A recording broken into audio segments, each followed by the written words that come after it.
Students, today I will start with the classification of wastewater. Before moving to the content, we will see about the what are the things we are going to study in environmental engineering too. Here I have just highlighted the credits for this course is 3 credits, and then it's a core course for BTech Civil Engineering. Then the main objectives of these courses are like to learn the basics of sewage composition and its characteristics. Then that is one. Second one is to have adequate knowledge about various sewage treatment processes and its design.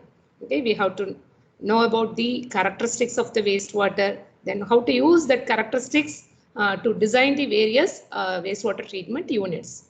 Third one, to provide the adequate information on various disposal standards for industrial effluents. For example, as you all know that most of the industries are located on the banks of the river. They used to discharge their effluents into nearby water bodies. Therefore, we should know about the effluent discharge standards, how much we can discharge, what will be the value of different characteristics. Okay, therefore we have to know about that. And then the fourth one is to study the effect of air pollution and its control measures, because we have to know about what are the different sources of air pollution. Similar to the water pollution, here also we have to study about what are the sources contributing the ambient air pollution, then how to control that pollutant. Okay, then the last one is to gain knowledge about solid waste disposal, because mainly here we are discussing about the municipal solid waste. Okay, how they are disposing in the real practice, and then what are the disposal methods are available for the solid waste.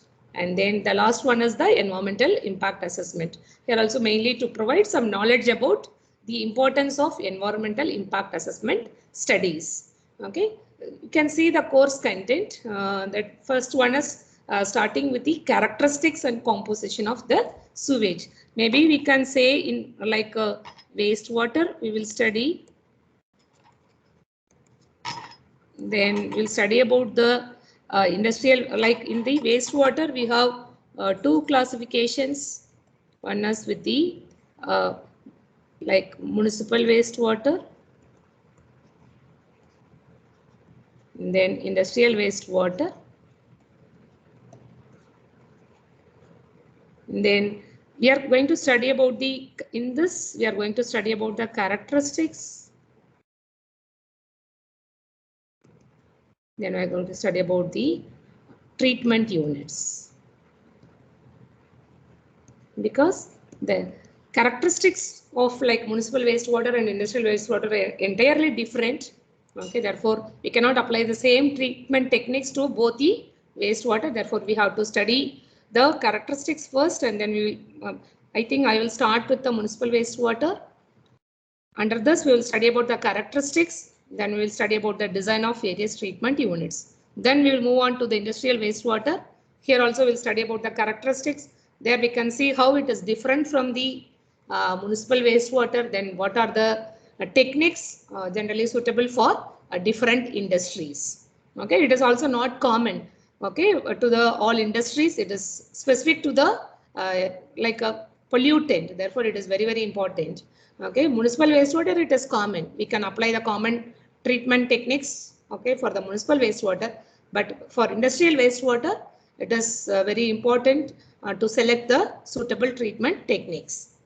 Then next part is we are dealing with the disposal of effluents into nearby water bodies.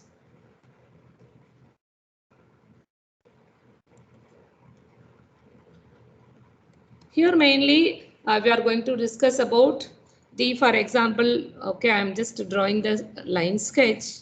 Okay, then assume that this is the river stretch. Okay, maybe a lot of industries are there in the river bank. Maybe the municipal source. For example, you can imagine that, okay, that river Kaveri in Trichy. Okay, the wastewater from the corporation. Okay, the particular community is just maybe enter into the river Kaveri at some maybe some different locations. Therefore, this indicates it may be a like industry or it may be with a residential community. Okay, then the final after treatment. Okay, for example, like in Chennai Corporation, they have like 5 like wastewater treatment units in different locations. Then they used to discharge the treated effluents into nearby water bodies. Okay, they all 5 treatment units are working very well. Okay, I have visited personally in different treatment units in Chennai Corporation. Okay, they are working very well. Then after treatment, they used to discharge treated effluents into nearby water bodies. In some locations, maybe even without treatment, okay, because some municipalities, they don't have a treatment unit, and then they used to discharge their like a raw wastewater directly into the nearby water bodies. Then definitely, because of discharging these effluents into nearby water bodies, it will alter the characteristics of the water.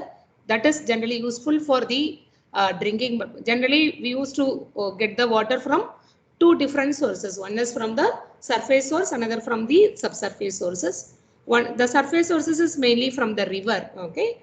Then if the discharge of the effluents, if it alters the characteristics of the water, then we have to be very careful regarding the water quality. For example, just assume that somebody is abstracting the water at this point. Okay, then they are actually we have to be very careful that very careful in selecting the location of the point of abstraction.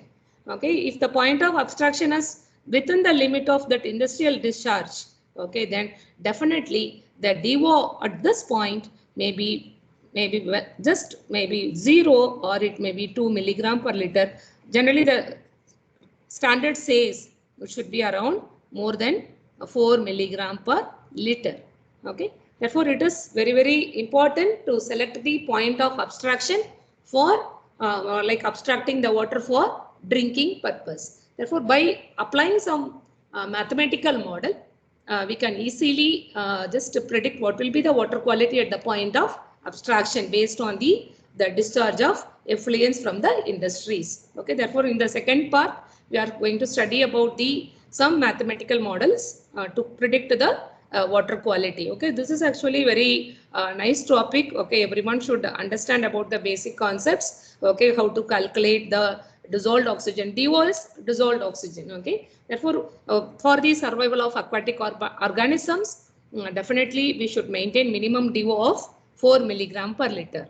Okay, otherwise we should not use that water for drinking purpose.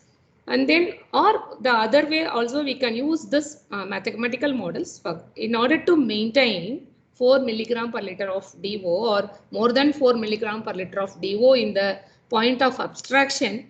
We can see the industry that, okay, you have to discharge only this much amount of pollutant into nearby water bodies. Maybe we can give the guidance to these industries or to these municipalities that, okay, because of this discharge, okay, it is not able to maintain 4 milligram per liter DO at the point of abstraction. Therefore, you have to treat around 60% or 40% or 80% before discharging your effluents into nearby water bodies. Okay, these are the things we are going to study in the second part. Third part is like air pollution. Okay, in the air pollution, we will study about the different sources. Study about the sources, and then mainly like air quality modeling.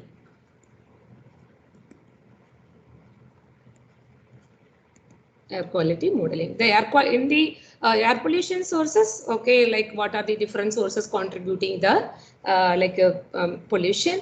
Okay, it may be like a point source. Can you give me one example? Point source for air pollution, or before that, can you tell me what is point source? Students, do you have any idea that what is the point source?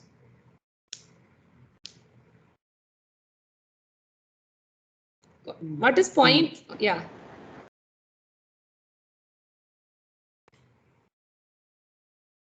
Vehicles, two-wheelers. Vehicles and two-wheelers. Okay. No, but it's like a source. Okay. Like now I asked about what is point source. The term point source and line source. Okay. Maybe you're studying about point load, point load, and then uniformly distributed load. What is point load? Then we will move to the point source. Load acting exactly. Load acting at a particular point. Okay. Then what is uniformly distributed load? Acting over area or line. Yeah, acting over a stretch. Maybe that is considered as uniformly distributed load. Okay. Now, similar to that, here also we can say that the point source. The point source means, for example, this is a river stretch. If it enters into the river at a particular point, that means the entry of wastewater to the river is at a like through the outlet of the like through the sewer. Okay, that is called as the point source. It is entering at a single point entry. Okay, for example, this is one industry. They have outlet. That outlet is entering into the river stretch at a particular point. That is called point source. But for example, if you have like some other industries, like if it is entering at like this, or we can say like this, multiple entries, that is called as the line source. Okay, is it clear? In river pollution also we can say like the point source and then line source. The example for point sources, outlet from industries, okay, that is entering into the river stretch is considered as a point source. The example for line source, you are applying the fertilizer, okay, to the agricultural land, then it may infiltrate into the soil, okay, then that may enter into the river water, okay, as a we can use, generally we used to call it as non-point source. Okay, this is point source, this is called non-point source. This is generally we used to use these two terms in wastewater. Okay, point source and then non-point source. Whereas in case of air pollution, we used to use the term called point source. Then other term as like line source. Just call the term called as line source. Point source. Now example for point source in air pollution is, for example, that the emissions of from the stack, okay, from the rice mill, from the thermal power plants, the pollutants are entering into the atmosphere through the stack, through the single entry, that is called point source. Okay, then line source, automobiles. Okay, initially that some student mentioned about that automobiles. That automobiles is like it is a not a stagnant. Okay, it is moving through the road. Okay, then there is a emission of the pollutant from the automobiles. It is continuously coming out. Okay, therefore it is called as line source. Okay, this is called point source. This is called line source. The third one, it is called area source. Like area sources. Can you give me some example for area source in air pollution? Dumping yard. Yeah, dumping yard.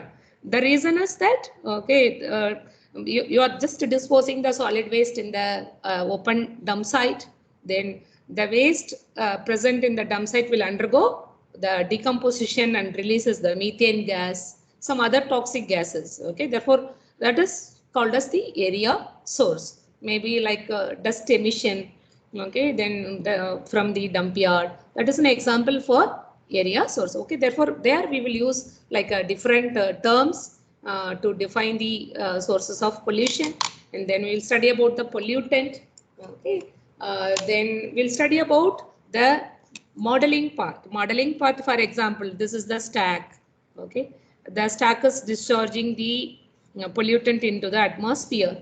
Maybe especially if you are moving near to the thermal power plants, you can see the huge emission of pollutants into the atmosphere. It is based on the ambient air conditions, like ambient based on the temperature, based on the wind speed, it may spread like this, it may go like this. Sometimes you can see it is going only vertically up from the stack.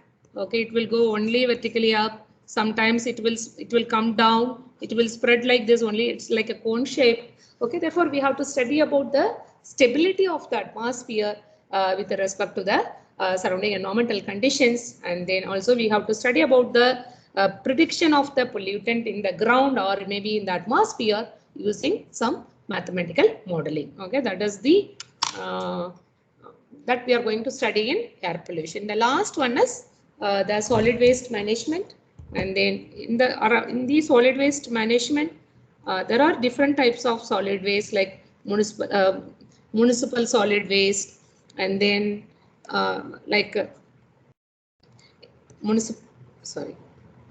municipal solid waste, and then industrial solid waste, then we can say like a hazardous waste.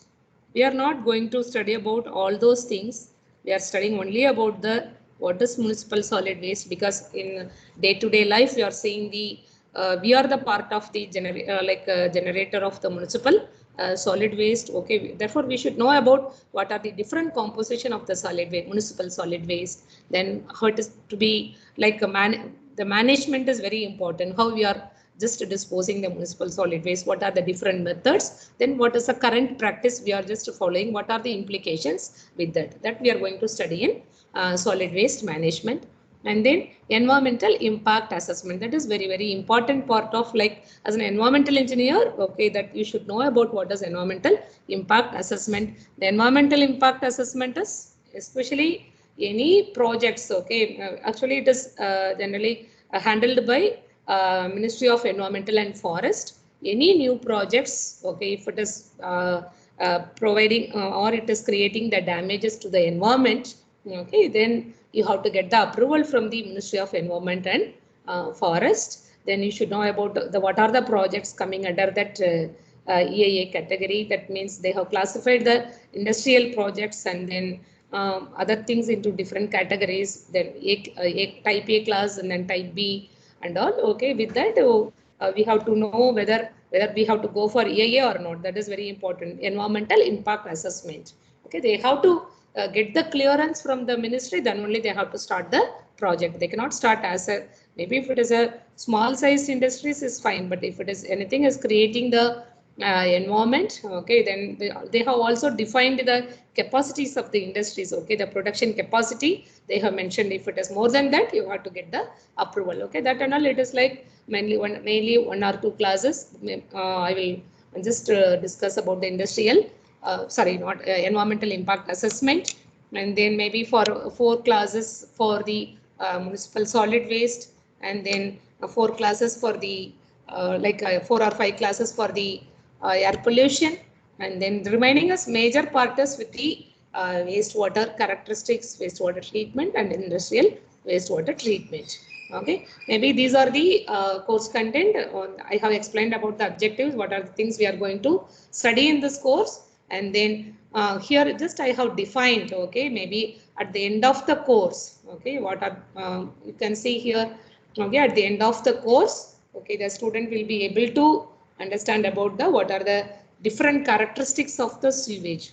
You should at least you have to know about what are the differences between the water, like as well as with the wastewater, in which parameter it is differs. That is very important. And then you should know how to design various sewage treatment units. As a BTech student, generally people used to placed in L&D. They will post you maybe in structural side or maybe in environmental side, like design of wastewater treatment units. Therefore, you should know that the basic concepts of like all treatment units. Okay, basic concepts is like the mechanism. Okay, I'm not expecting so much theory to learn, but at least what is the mechanism, how it is working, then what are the factors we have to consider for the design of the particular unit. And then at the third point is maybe you should know about the predict the quality of water in river using mass balance approach. Especially we are going to use some specific models here, and then maybe the student may come to know about the suitable treatment units for specific industries. based on the characteristics. For example, you have two different types of industries. One is pharmaceutical industries. Another one is textile industries. Okay, one may be like a sugar industries. All three are different. Okay, their processes are different. That composition definitely will vary. One may be with the textiles. Maybe you can expect the dye component. In pharmaceuticals, like a lot of like pharmaceutical components. Okay, like then other may be like sugar. You can expect a lot of carbohydrate based thing. Therefore, it is different. Okay, therefore. You cannot apply the same treatment techniques to all industries. Therefore, you can select the type of wastewater treatment unit specific to the pollutant.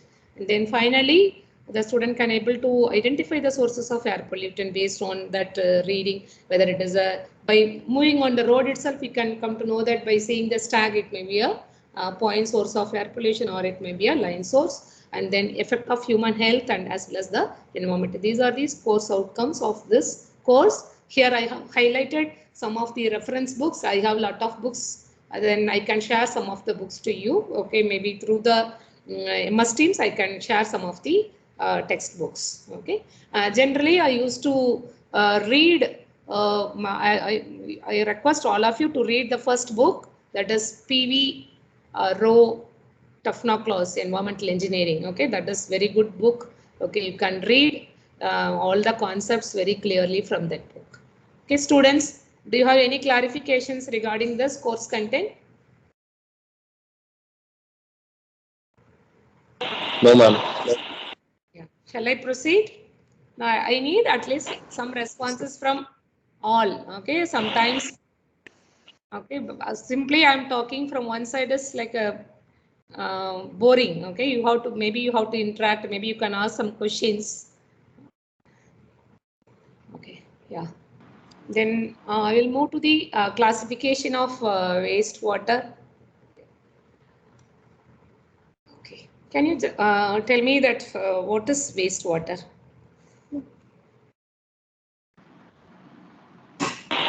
The water that is not usable, drinkable. Okay. Then other answers?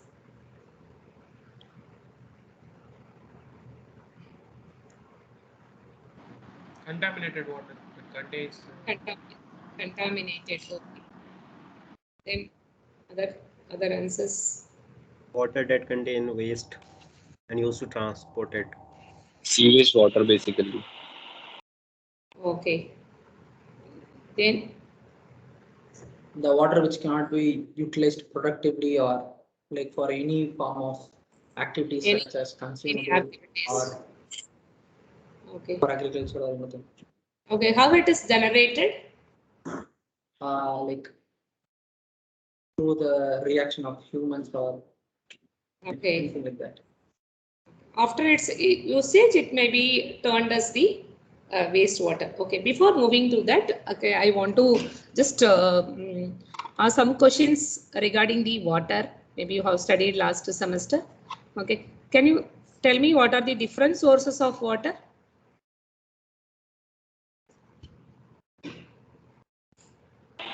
Groundwater.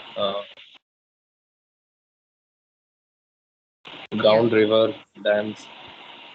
Ground, okay, groundwater. Then river. Rainwater, ma'am. Lakes and ponds. Lakes and ponds. Okay, fine. Lakes and ponds. Okay. Okay, now as a whole, how do you divide the water? Like surface water and here it includes both surface water and subsurface water. So example for subsurface water is that is the groundwater. Then here you have mentioned about the river source, then lakes and ponds, all are with the surface sources. As a whole, we can say like surface and subsurface. Okay. What are the important differences in terms of like characteristics between surface and subsurface? Some important differences. Okay, for example, somebody is taking the water sample from the river and pond. Then somebody is having the water from the ground source. Okay, what are the main differences? or From without surface knowing the source, source, we can by doing the expect it. analysis, we can say maybe the water may be from surface, maybe this water may be from the subsurface. If turbidity is high, we can somewhat guess that it's surface Yeah, source. turbidity. Okay. Can you just tell? Appearance. And then Appearance. Yeah. if it has more biological contamination, we can suspect it is subsurface source. Okay, 1 minute. Turbidity is turbidity. What will be the value for the surface water? It may be high or low. High surface sources will have high turbidity. High. Subsurfaces Low. low. Okay. What is the other parameter? And more Appearance. important parameter? Huh? Appearance. Sometimes appearance. No. Okay. Sometimes appearance. Okay. Fine. Biological activity. Biological activity. Okay. This is also Color.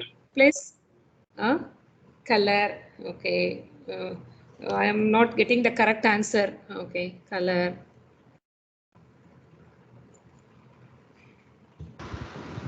Hardness. Harness. Okay. Fine. Dissolved oxygen. Dissolved oxygen. Okay. I will come to 1 minute. Okay. Dissolved oxygen. Another one is harness. Okay. Then. Okay. What will be the dissolved oxygen in surface water? It will be high or low? High. Others also high. Okay. Why it is high? Why it is low in subsurface water? It's directly exposed to atmosphere. Directly exposed to the atmosphere, then you can expect a lot of mass transfer from atmosphere to the water bodies. Okay. Then harness Will be high for It's surface. more for groundwater. High for surface, ma'am. How come harness will be high for surface? Because like. But you see here, if you are saying turbidity is, that's why you maybe you have studied about solids, you know. Yeah. Anyway, before what are the different solids you have studied? You tell me. That you have to relate. What are the solids you have studied? Volatile, non-volatile, dissolved, That and is organic solids. Okay, maybe we can say organic solids, inorganic solids. This is one classification. Or we can say dissolved solids And suspended solids. Suspended solids. Now you just tell me with respect to the solids, you relate with the turbidity, okay, and then say which solids will be high in surface water, which solids will be high in subsurface water. That is a important differences between the surface characteristics of the water and subsurface characteristics. surface water will have more suspended solids. Yeah, because turbidity is directly related to the suspended solids. Okay, Suspended turbidity solids. is by suspended solids. Even though turbidity and suspended solids have different units, why we are saying no, suspended solids and turbidity are directly proportional, but I cannot equate these two values. What is the reason?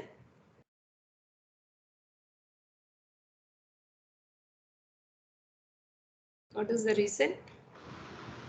And they are having different units. Suspended turbidity solids are measured in terms of their weight, and turbidity is measured in terms of nephelometric unit, NTUs. Even though it is influenced by size and surface characteristics of suspended solids. That is the reason. That's why the turbidity is directly proportional, but not equivalent to that value is because it is influenced by size and surface characteristics. Okay, now surface water means high turbidity, like a very high amount of suspended solids. Then maybe you can say like DO is high, whereas in subsurface we can say like low turbidity, low suspended solids, but at the time you have more of dissolved solids, more of Dissolved solids. dissolved. Yes, that's why Groundwater Because always used to hardness. have, yeah, high amount of hardness, like the rocks, because of the mineral composition of the rock, the value of the hardness and other dissolved solids will vary. That is a function of, maybe it depends on the locations. Okay, is it clear, students? Yes, ma'am. Yes, ma'am. Now, yeah, before just starting with the wastewater, I want to just say about what are the differences between surface water and subsurface water.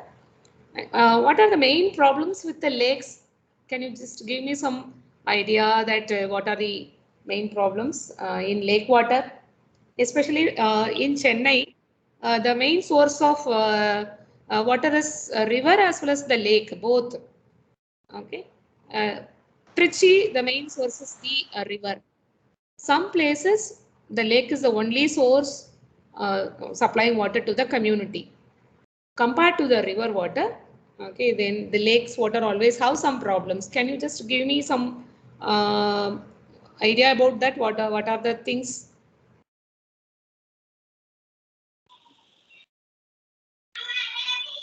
Ma'am, actually, the lake water is it is stored for a long time at a same place, so it contains more bacteria than other water like river.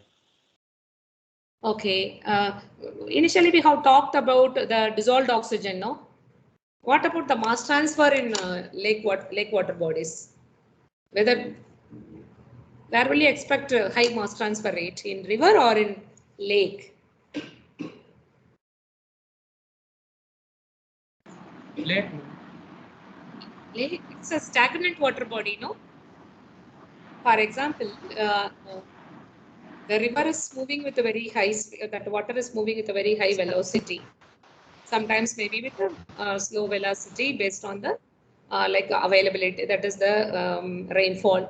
Then, but lake water is a stagnant water body. Therefore, the mass transfer rate may be very less when compared to the moving water bodies. That is one thing. Other thing is, because of the stagnant water body, it is generally used by the surrounding community for like washing of clothes and other things. Then the way, like it contains a lot of detergents, nitrogen and phosphorus sources that like stimulates the growth of algal plant. Maybe if you are moving on the road, you can see the lot of algal plants, green color on the top of the water body. That is the algal plants. Then definitely that like maybe over a period of time that algae dies and sinks to the bottom of the lake. It induces like a lot of pollutant to the lake water body. Okay, therefore, it is very important to take care of the lakes. Okay, especially if you are using that source as a for drinking purpose. Okay, therefore, you should have some idea about the water and water characteristics, then different sources. Okay, now we are using that water. Okay, after treatment. Okay, now you are getting the water from the different sources. Then that water will be treated. What are the different treatment units you have studied? Students, we will start the wastewater from that. Okay, what are the different treatment units you have studied in that? I'm expecting answers from students. Need to.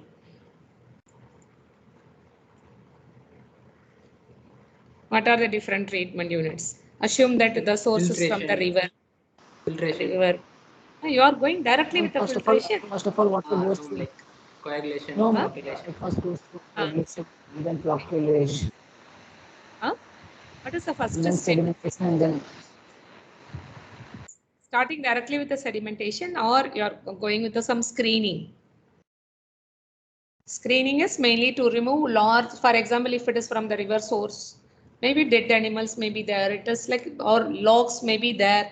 Therefore, you have to separate this like bigger objects from the water. That is the main. Then we'll go with the aeration. Okay, it is common to both river water and surface water. Then we'll go with the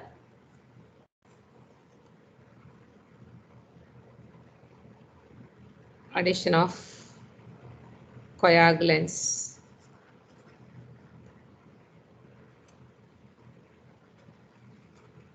coagulants. Then it's like a flocculation. Then we'll go with the sedimentation. Sedimentation. Then we'll go with the filtration. Then chlorination. Then treated water. Treated water stored or it may be supplied to the community. Okay, now you just tell me what is the importance of aeration? Aeration. Students.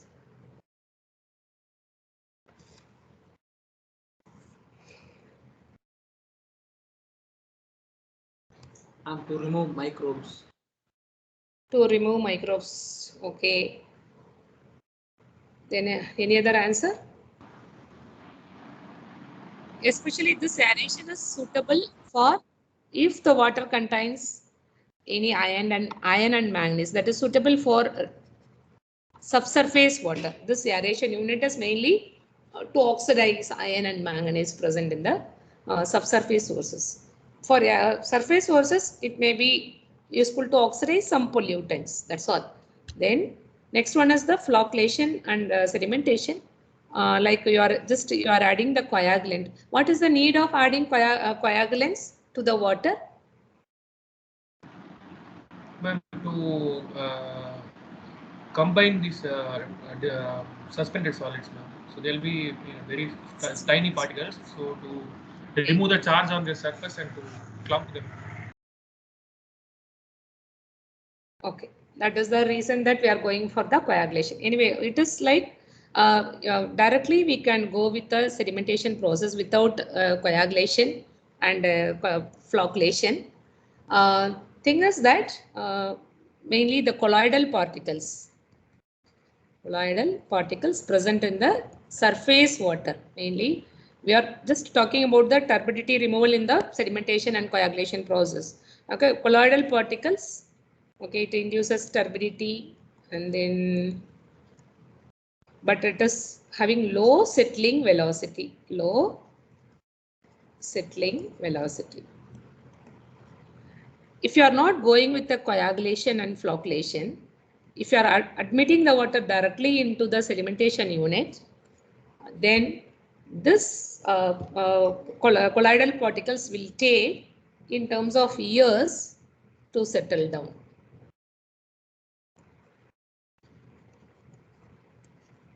But in sedimentation basin, we cannot wait for years for the removal of colloidal particles. Generally, we used to provide retention time of 4 to 6 hours in the sedimentation tank. Therefore, in order to enhance the settling activity, we are artificially adding the coagulant to the water that will, because the colloidal particles are negatively charged. Okay, these particles are negatively charged, therefore it will repel each other. Therefore, we have to make them together.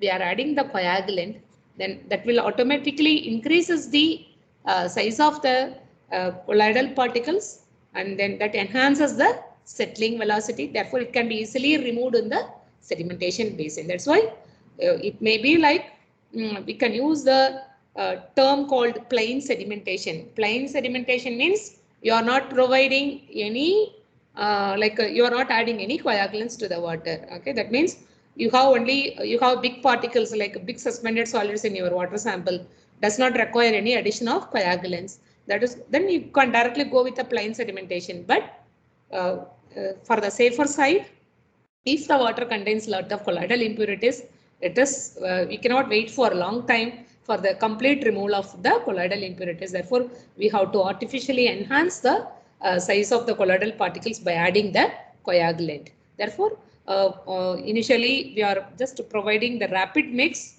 Maybe in the lab component, maybe you can study about the jar test apparatus. Okay, that is with the you have to provide vigorous mixing between the coagulant to the water, then followed by slow mixing that will enhance the growth of the flocks. Okay, that means the size of the flocks will increase over a period of time, and then finally it may be admitted into the sedimentation basin for the removal of the flocks. Then the filtration is even after the removal of like colloidal impurities, you can see some small particles, okay, that should be removed from the water by passing the water through the filtration bed.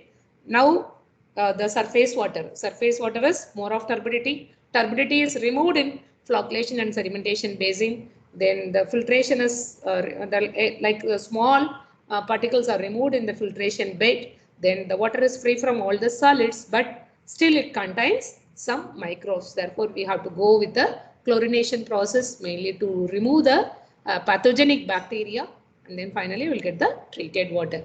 Okay, is it clear about the treatment units for surface? If it is a subsurface, okay, we are going with the same unit instead of the alum as the, whereas in case of river water, we will use the alum as the coagulant. But in the subsurface, because it contains more of dissolved solids, we have to go with the lime soda process or caustic soda process. Instead of alum, you have to add calcium hydroxide and sodium carbonate to remove the hardness. Is it clear, students? Yeah, therefore, we are like the units are same, but the purposes is different. Okay, if it is in a surface water, we are giving more importance to the removal of turbidity as well as the suspended solids. Whereas in case of groundwater, we are giving the importance to the removal of dissolved solids. But one problem with the like the addition of lime and sodium carbonate is it will elevate the water pH at the end of the treatment process. Therefore, we have to reduce the pH to the normal value by addition of carbon dioxide. That is called recarbonation unit. We have to add one more additional unit here before the after chlorination, that is called recarbonation. Or after filtration, you can add the recarbonation unit, then followed by chlorination unit. Okay, recarbonation is mainly to bring the pH to the standards. Okay. Then these are the different treatment units. Okay, generally is applicable for water with the different sources. Then now after treatment, the water is stored in the nearby like sump as well as or the overhead tank, and then distributed to the community. And then through the, maybe you have studied about the distribution system last semester. Now you are in the consumers, okay, that water reached consumer. Okay, then we will use it for different purposes like drinking, bathing. Okay, maybe we will use the water for like industrial purposes. Okay, different activities. Okay, we used to use the water. Then maybe after the usage, okay, it may be turned as the wastewater. Okay, I think I will stop with this. Then you just go through that some of the like concepts what you have studied today. Okay, this is the base. Okay, with that I will start with the different like what is wastewater, what are the compositions, okay, what are the different classifications. Then we will start with the characteristics of the wastewater. Students, is it clear?